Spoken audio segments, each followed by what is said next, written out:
Selamat pagi, salam sejahtera bagi kita semua. Om Swastiastu, Namo Buddhaya, salam kebajikan dan salam bela negara. Berikut akan saya bacakan dokumen pernyataan diri dosen dalam unjuk kerja Tridharma Perguruan Tinggi. Profil singkat, nama Kolonel Tek Dr. Insinyur Hikmat Syaki Akbar, SPD MSI, CIQER, CIQNR, MCF, Kaprodi, Magister Manajemen Pertahanan, FMP, Universitas Pertahanan Republik Indonesia. Riwayat jabatan, tahun 2021 sebagai Kaprodi Pemesanan Kapal, tahun 2022 sebagai Sesprodi Manajemen Pertahanan, dan tahun 2023 sebagai Kaprodi Manajemen Pertahanan. Pendidikan militer tahun 1994 sebagai alumni Akademi Angkatan Udara dengan beberapa penugasan dan penugasan terakhir pada tahun 2022 melaksanakan kegiatan Building Integrity for Senior Leader yang dilaksanakan di Inggris. Beberapa aktivitas lain sebagai ketua, sekretaris, dan moderator berbagai kegiatan, baik nasional maupun internasional. Pendidikan formal S1 dilaksanakan di STKIP Siliwangi Bandung dan juga di Universitas Hasanuddin pada tahun 2006 dan tahun 2022, S2 di Universitas Jenderal Ahmad Yani pada tahun 2008 dan S3 di Universitas Pendidikan Indonesia pada tahun 2021. Dokumen pembelajaran. Identitas mata kuliah, nama mata kuliah Manajemen Pertahanan, semester 3, kode MMP 3201, status mata kuliah wajib, bobot 3 SKS, pengampu Kolonel Tek Dr. Insinyur Hikmat Zaki Al-Mubarok, SPD MSI. Deskripsi mata kuliah ini berisi kajian tentang manajemen pertahanan yang merupakan seperangkat ilmu dan seni dalam merumuskan seperangkat kebijakan, strategi, dan keputusan-keputusan fungsional organisasi pertahanan. Capaian pembelajaran lulusan, mahasiswa memiliki pemikiran akademik dan cara pandang ilmiah terhadap pengelolaan pertahanan dengan melihat dan bersikap kritis terhadap pemerintah dalam membangun pertahanan negara Indonesia yang dilandasi dengan sistem pertahanan rakyat semesta. Capaian pembelajaran mata kuliah, mahasiswa mampu memahami tentang teori, konsep, dan rangkap manajemen pertahanan dan penerapannya dalam konteks manajemen pertahanan, terutama yang ada di Indonesia. Materi kuliah terdiri dari 16 poin, dari mulai pengantar dan ruang lingkup, kemudian di tengah kegiatan ada ujian tengah semester, kemudian dilanjutkan beberapa topik selanjutnya, dan diakhiri dengan ujian akhir semester seperti yang tertera di dalam slide ini. Rencana pembelajaran semester berikut adalah gambaran dari rencana pembelajaran semester. Di dalamnya ada capaian pembelajaran lulusan, capaian pembelajaran mata kuliah, kemudian ada deskripsi mata kuliahnya, dengan berbagai kegiatan dari setiap minggunya.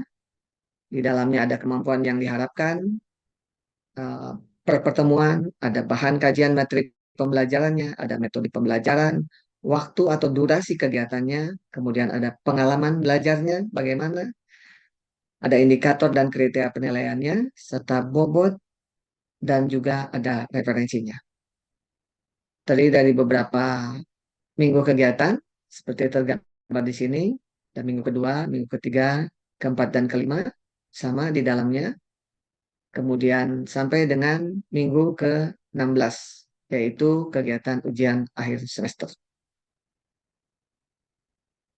Adapun referensi, berbagai referensi kami gunakan, dapat dilihat di slide berikut.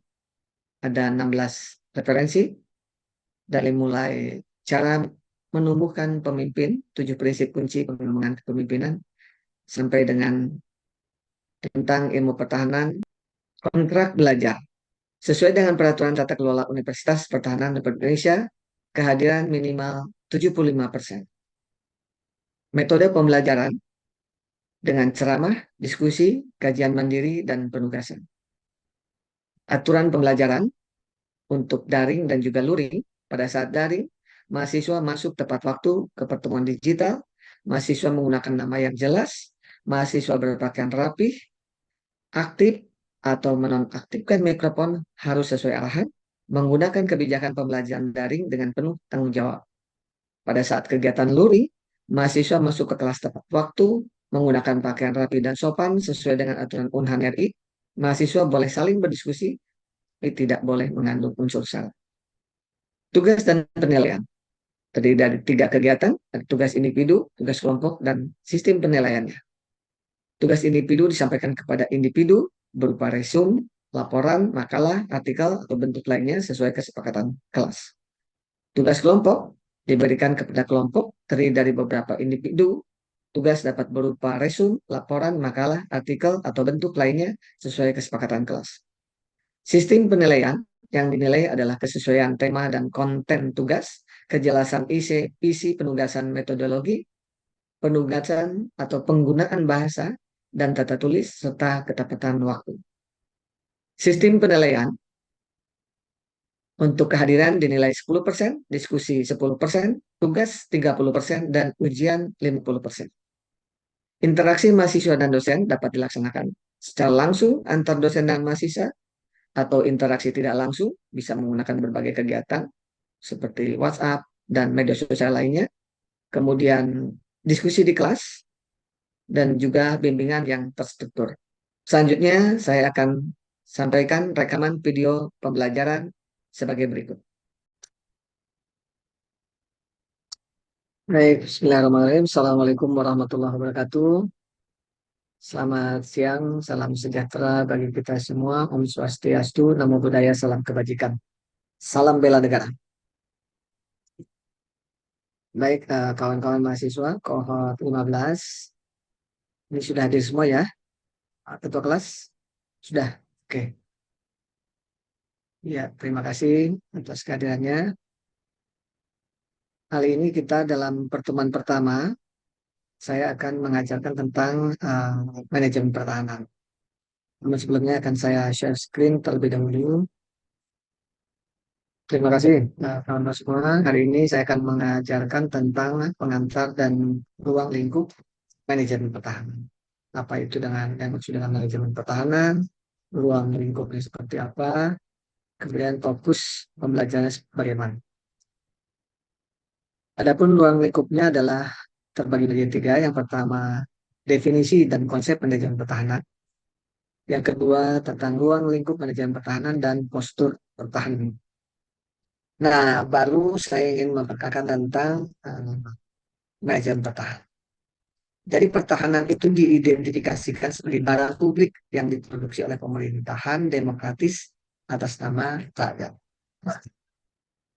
Dunia ilmiah menemukan bahwa pemerintah pada dasarnya adalah produsen barang publik yang tidak efisien. Kenapa disebut produsen barang publik yang tidak efisien?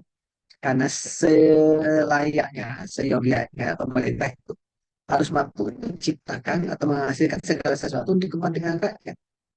Ya, jadi tidak berpikir soal efisiensi. Nah, itulah makanya disebut pemerintah pada dasarnya adalah produsen barang publik yang tidak efisien. Kemudian bagaimana pemerintah itu menyediakan pertahanan yang lebih efisien, yaitu dengan memperkenalkan praktik manajerial pada pertahanan atau disebut manajemen. Nah, beberapa teori tentang manajemen pertahanan disebutkan ada teori Confield dan Richard Holtz ya. Katakan dalam pertahanan prosesnya dimulai dengan perumusan kebijakan pada tingkat komando dan pemerintahan tertinggi dan luas ke arah dan kendali secara rinci dari semua aspek infanteri. Kemudian lagi teori yang kedua adalah dari Mac William Walton. Disebutkan manajemen pertahanan diartikan sebagai pedoman strategis hubungan untuk pengembangan dan pelaksanaan kemampuan pasukan gabungan untuk kekuatan gabungan untuk mengubah doktrin, organisasi, pelatihan, materi kepemimpinan, dan pendidikan personel, kapasitas, dan kerja. Indonesia juga di dalam Indonesia Law Number 3 2002 disebutkan bahwa manajemen pertahanan ada aturan dasar tentang bagaimana mengelola pertahanan dan keamanan negara. Jadi manajemen pertahanan itu adalah segala kegiatan pada tataran strategis dan kebijakan yang meliputi perencanaan, pelaksanaan, pengawasan, dan pengendalian pertahanan negara. Jadi berdasarkan teori-teori tersebut, maka pelaku manajemen pertahanan itu adalah siapapun yang terlibat dalam semua aktivitas tingkat strategis dan kebijakan atau kalau bagi perwira sebutnya untuk perwira militer negara berpangkat perwira pertama hingga perwira tinggi dan pejabat sipil yang setara. Jadi orang-orang pekerjaan pertahanan adalah orang-orang yang beraktivitas dalam kegiatan-kegiatan tingkat strategis dan kebijakan. Ya, jadi uh, Anda semua di kolom 15 itu adalah orang-orang yang berkecimpung atau nantinya akan berkecimpung pada kegiatan tingkat strategis dan kebijakan. Oke. Jadi kemudian saya mencoba untuk definisikan, membuat teori baru tentang manajemen pertahanan, definisi manajemen pertahanan. Jadi manajemen pertahanan itu jika ada hubungan dengan efisiensi, maka defense management is how low can you go with all your resources to achieve the highest readiness. Ya. Jadi bagaimana Anda bisa mengelola seluruh resources ini, national resources, artificial, human resources, infrastructure, dan facilities, itu dengan kondisi dinamik dari global, regional, nasional, ditambah lagi tentang kita memiliki national strategi, mempertimbangkan national strategi konsep, mempertimbangkan national political guidance, di dalamnya ada intellectual sedangkan kemudian pertimbangan dan postur pertahanan, yang di dalamnya ada trade, analisis, budget, dan lain sebagainya. Dengan proses tersebut, maka menghasilkan the highest, how high can you achieve. Jadi, from how low can you go with all your resources to achieve the highest readiness. Jadi, readiness dalam hal apa? Readiness dalam hal operation, dalam hal humanitarian assistance, dalam hal war, dan lain sebagainya. Itulah defense management. Jadi ketika Anda berbicara tentang defense management, bukan nanti dalam tesis-tesis, bukan soal bagaimana Anda mencapai kemenangan, ya, menjatuhkan lawan, musuh, menghancurkan dan sebagainya. Tapi bagaimana Anda menyiapkan. Yang disiapkan apa? Personil yang disiapkan itu bagaimana meningkatkan kemampuan personil, meningkatkan efektivitas penggunaan pesawat, bagaimana memanage uh, logistik dan lain sebagainya. Itu ya, Rizal. Adapun nanti pada saat bagaimana strateginya, apakah diserang dulu dengan serangan laut kah, atau serangan udara terlebih dahulu, itu orang strategi yang melakukannya. Ya. Nah, jadi lingkup manajemen pertahanan itu fokusnya pada lingkungan global strategis. Ini kayaknya nggak rekam ya. Coba saya keluar dulu sebentar. Oh, masih direkam. Oke ya. Saya kembali share lagi.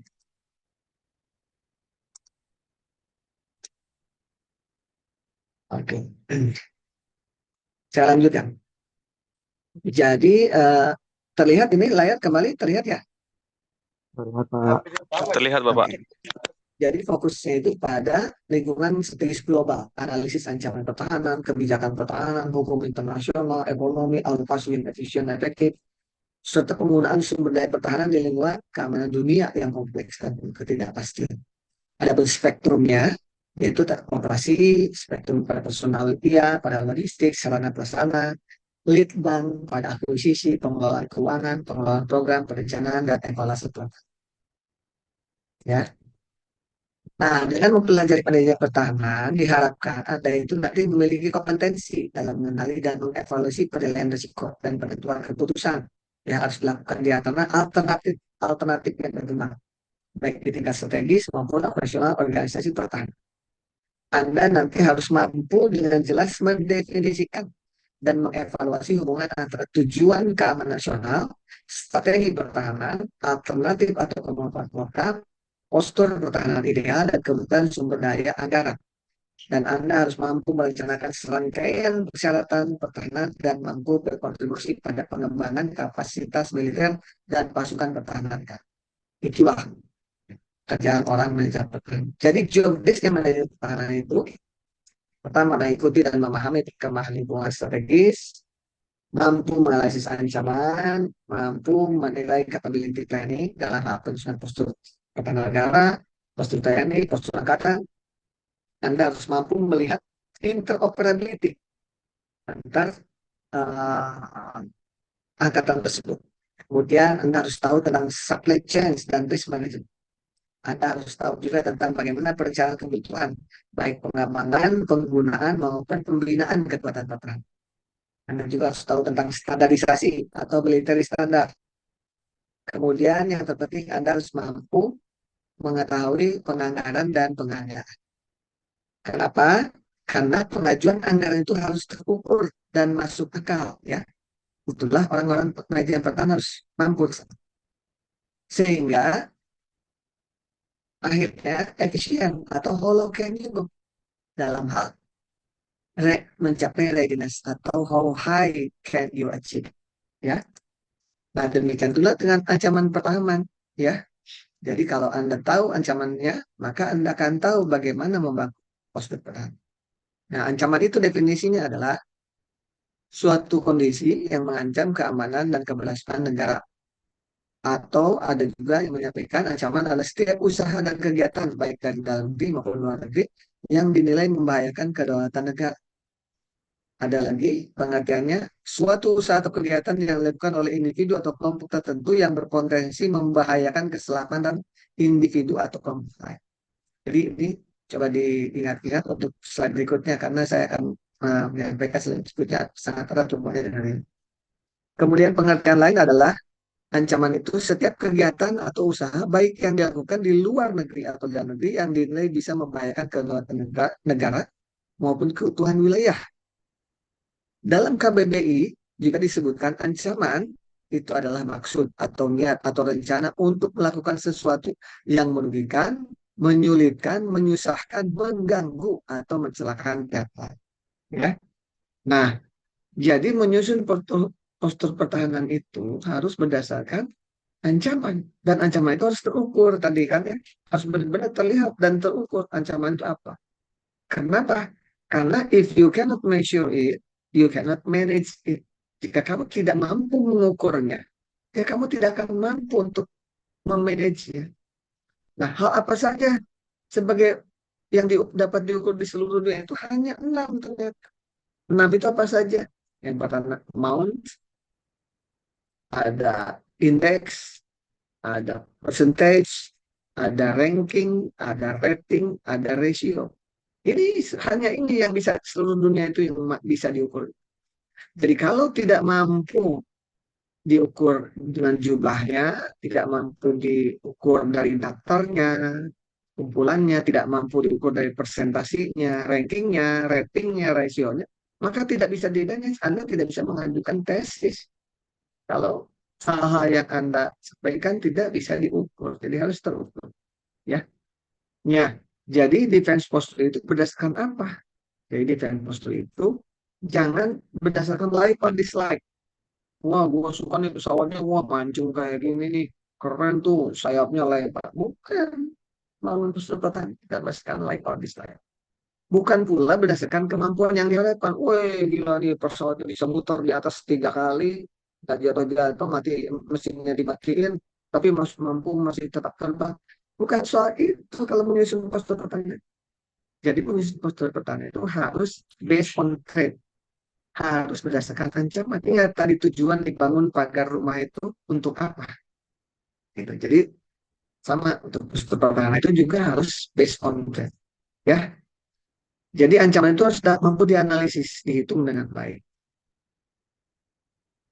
Jadi anggaran dengan postur itu, tadi karena Anda manajemen pertahanan, maka erat hubungannya dengan efisiensi. Itu harus seimbang. Jadi kalau anggarannya kecil, maka posturnya juga kecil, tapi tetap misalkan ini Superman. Ketika anggarannya kecil, maka Superman-nya Superman kecil yang Anda bangun. Tapi tetap Superman. Kalau anggarannya agak besar, tetap Superman. Dia agak besar badannya. Sama begitu anggarannya besar juga tetap Superman. Jadi, coba kita bayangkan kalau misalkan Anda tidak berhitung tadi tentang bagaimana menghubungkan antara anggaran dan postur. Jangan sampai organisasi itu menjadi gemuk, bukan tajam. Ya. Misalkan karena untuk postur pertahanan itu habis anggarannya, misalkan setiap komandan itu harus punya sopir pribadi, harus punya ajudan, istrinya komandan harus punya supir pribadi dan punya ajudan, anak komandan harus punya sopir pribadi dan kuda ajudan. Akhirnya gemuk organisasinya, tidak tajam kan habis biayanya digunakan untuk hal-hal tersebut. Kita bayangkan apabila semua biaya ajudan dan sopir pribadi itu dipangkas, itu mungkin bisa beli pesawat baru. Kurang lebih seperti itu. Ya, jadi saya masuk kesimpulan bahwa kebijakan tata negara yang ada ini masih belum mengacu pada teori dan perkembangan iptek. Penyusunan postur pertahanan negara belum mengacu analisis ancaman. Belum ada mekanisme atau pemetaan tentang capability planning assessment. Belum ada sistem dan aplikasi berbasis defense, supply chain, quality, and distribution.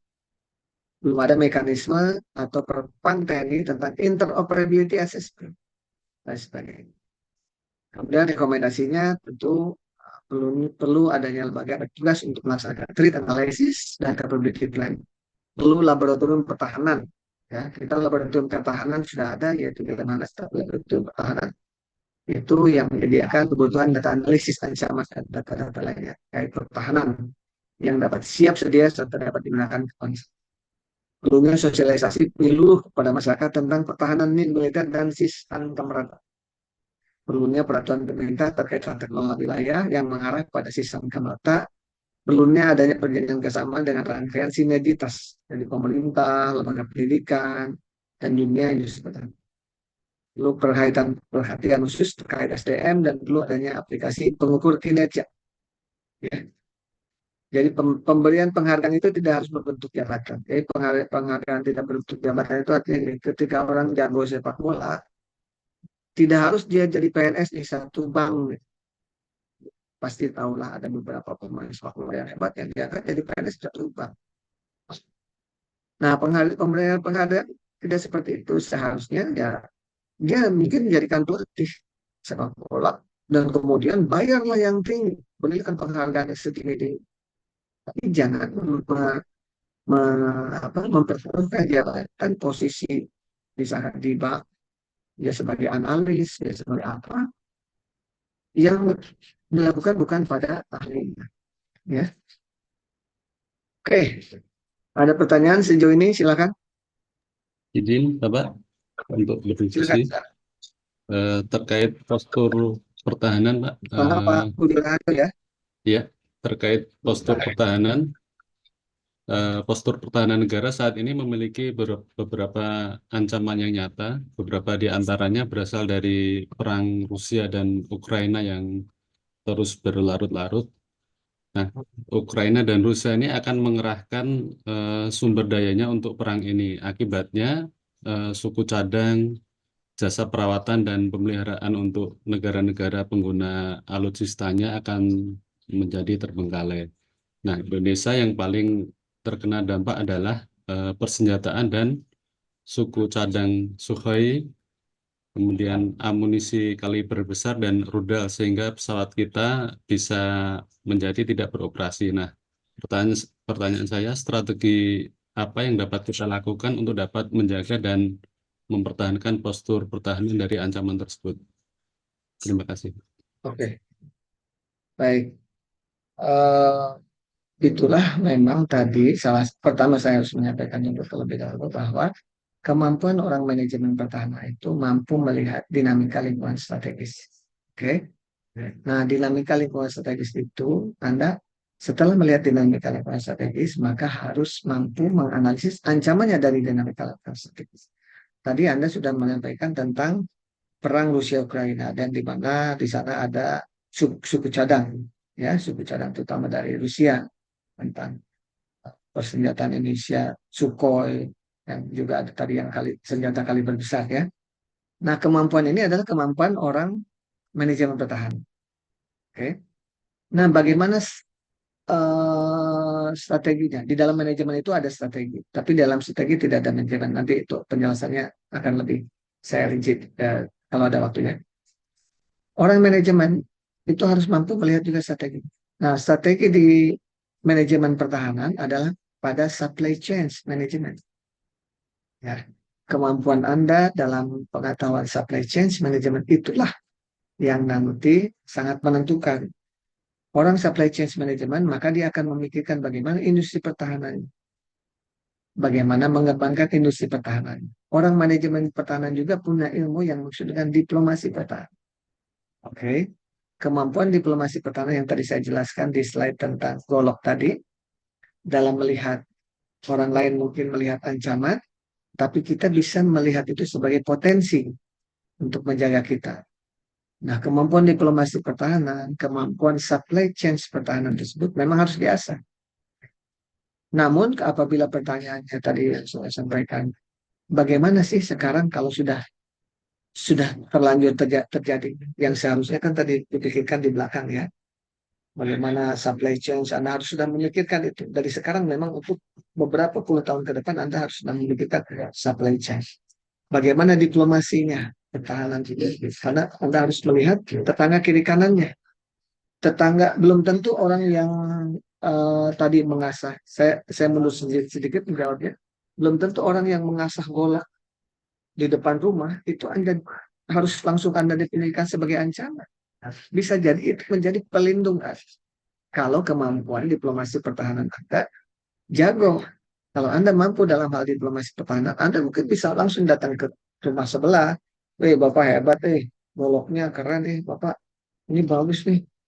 Siapa tahu dia malah jadi pelit. Tanpa harus kita beli golok yang sama untuk menjaga rumah kita, dia bisa menjadi penjaga rumah. Itu kemampuannya. Jadi yang harus dilakukan saat ini adalah diplomasi pertahanan kita. Bagaimana diplomasi kita? Pendekatan kepada negara-negara yang selain produsen senjata atau produsen pesawat Sukhoi tadi, ya, misalkan ke Amerika atau bahkan ke NATO atau bahkan ke negara-negara Korea Utara sekalipun, ketika Anda mampu berdiplomasi pertahanan ke Korea Utara, tetapi di saat yang sama Anda mampu mendiplomasikan itu ke negara-negara yang menjadi musuh Korea Utara, maka itu akan jadi aman bagi Anda. Ya, satu-satunya bukan satu-satunya, satu yang paling krusial yang harus dilakukan adalah kemampuan manajemen pertahanan dalam hal diplomasi pertahanan. Bagaimana Anda bisa tetap mendapatkan senjata yang bisa pengganti Sukhoi misalkan, atau senjata tanpa Anda khawatir dengan ada embargo, tanpa Anda khawatir dengan ada ancaman-ancaman tentang penguasaan-penguasaan alutsista tersebut, ya. Kurang lebih begitu. Ada yang tambahkan, Pak Budi? Cukup jelas? Siap, jelas atas penjelasannya, Pak. Terima kasih. Oke, cukup ya. Oke, kalau cukup, ini selanjutnya saya akan memberikan penugasan, yaitu sebentar. Apakah sudah terlihat itu share screen saya? Sudah, Bapak. Sudah ya? Sudah. Oke, jadi Anda nanti ini kan 15 orang ya, kita buat 3 kelompok. Nanti kelompok pertama membuat tulisan dan juga paparan presentasi tentang dinamika lingkungan strategis saat ini. Yang kedua, nanti kelompok kedua membuat potensi ancaman eksternal terhadap Indonesia itu seperti apa. Yang ketiga nanti membuat potensi ancaman internalnya terhadap keutuhan wilayah. Nah, nanti ini yang 3 kelompok ini setelah masing-masing paparan kurang lebih 15 menit masing-masing paparannya, nanti kita akan lanjutkan dengan diskusi untuk menggabungkan atau menghubungkan ketiga hal tersebut dari mulai lingkungan strategis, potensi ancamannya eksternal, dan potensi ancaman internal. Saya kira itu kawan-kawan semua, terima kasih ya atas kebersamaan kita dan pelajaran ini. Ini Pak Denny barangkali sudah monitor ya. Ini sudah direkam. Oke. Saya kira itu, terima kasih kawan-kawan semua. Sampai berjumpa di lain kesempatan. Selamat siang dan salam bela negara. Salam.